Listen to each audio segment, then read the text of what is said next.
हरे कृष्णा। भक्तों, अगर देखा जाए तो भगवान कृष्ण को कुछ भी करने की आवश्यकता नहीं है, लेकिन फिर भी वो एक आदर्श प्रस्तुत करने के लिए जब भी इस धराधाम पर उपस्थित होते हैं तो कुछ न कुछ करते हैं। ये बात स्वयं भगवान कृष्ण अर्जुन को भगवत गीता के तीसरे अध्याय के 22 नंबर श्लोक में बता रहे हैं। क्या बताते हैं? कहते हैं, न मे पार्थास्ति कर्तव्यम रिपुलोकेषु किंचन न अवाप्तव्यम कर्ता एव च कर्मणि। हे अर्जुन, हे पृथापुत्र, तीनों लोकों में मेरे लिए कोई भी कर्म नियत नहीं है।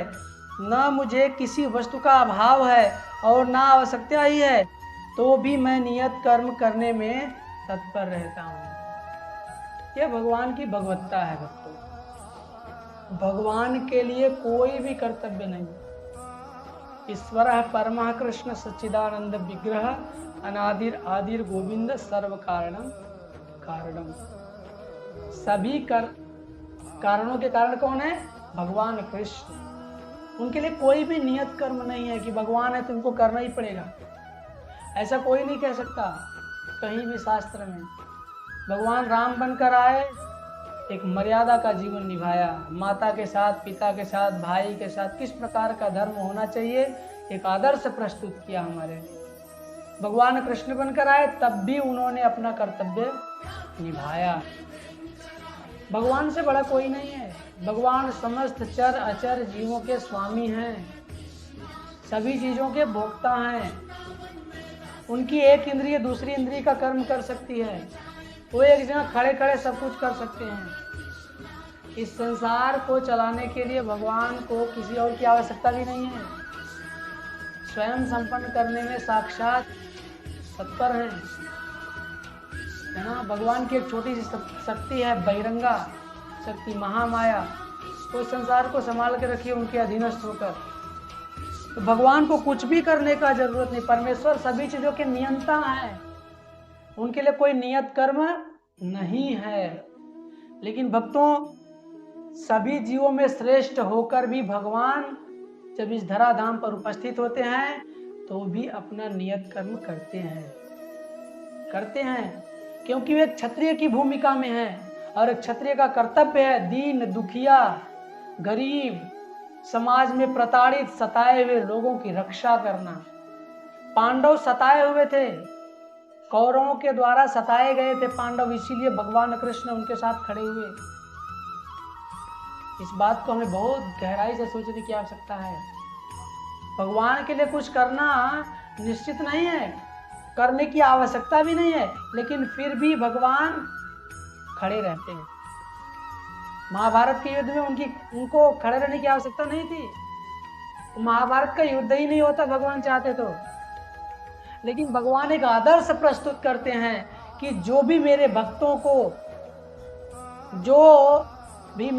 को सताएगा, दुख पहुंचाएगा, उसके लिए तो मैं काल भी बनने के लिए तैयार हूं। काल भी बन जाऊंगा, है ना। कुछ करना नहीं है, लेकिन फिर भी भगवान आदर्श प्रस्तुत करने के लिए अपने जीवन में ये सारे क्षत्रियों के कार्य करते हैं। इसलिए भक्तों, हमें कभी ये नहीं सोचना चाहिए कि भगवान कृष्ण है, उन्होंने तो जन्म लिया, राम ने जन्म लिया। नहीं, भगवान कृष्ण, भगवान राम या भगवान के जितने भी अवतार हैं सब सदा सर्वदा हैं। भगवान का शरीर चिन्मय है। महाभारत का युद्ध चल रहा था, भगवान की उम्र उस समय लगभग 80 वर्ष थी, लेकिन उस समय भी भगवान 16 वर्ष के ही थे। उस समय भगवान 16 वर्ष के ही थे।